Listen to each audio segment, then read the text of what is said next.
So another ramification of Einstein's two postulates is the lack of simultaneous events.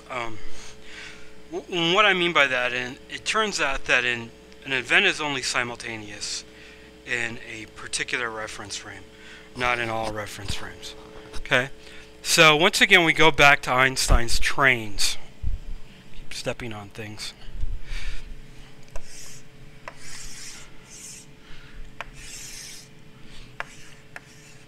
Okay, and in this case it's in a tremendously long train.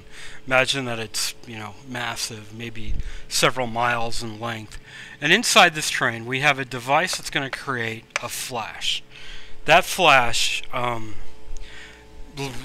let it be a grenade of some sort, like a flash grenade, a tremendous amount of light.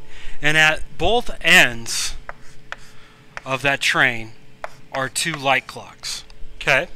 So if the grenade detonates, then we have a piece of light that goes in this direction, a piece of light that goes in this direction, and if the flash grenade is in the middle of the train, and the light clocks are at the very end of both sides, or of either side of the train, then we would say that, that the light would reach both of those light clocks simultaneously. They'll reach there at the same point of time.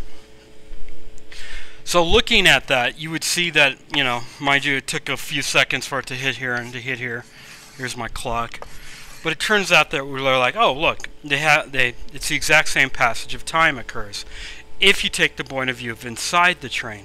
Now, if you're outside the train and the train is moving at a high velocity, okay, the distance that this piece of light has to travel is going to be equal to the length of the train, which I'm just going to use a d to describe the length, plus the velocity times time. Okay? And we can even talk about a length contraction if you want to, but it really doesn't matter in this case. Okay?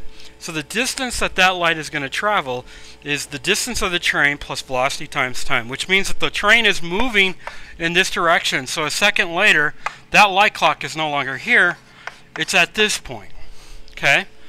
So it's moved this much distance in that much amount of time. This is Vt. Okay? So we have a moving train. Oops, not Vt.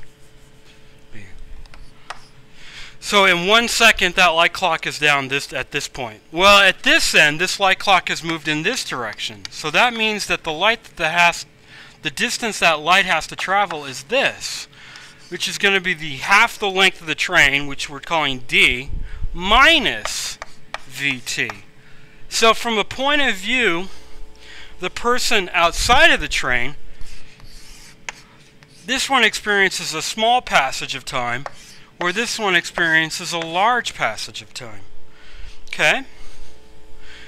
So an event that's simultaneous for a person inside the train is not necessarily simultaneous for a person outside of the train.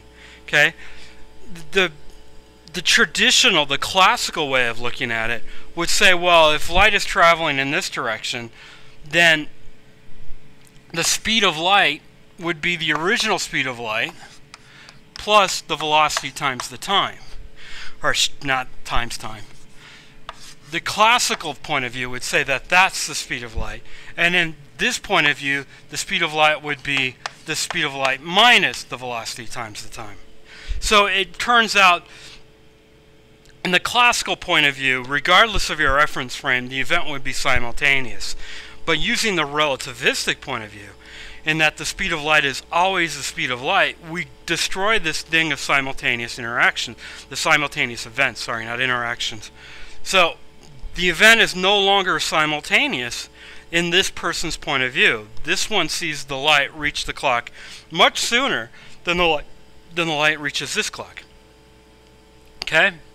So that's another ramification of Einstein's two postulates.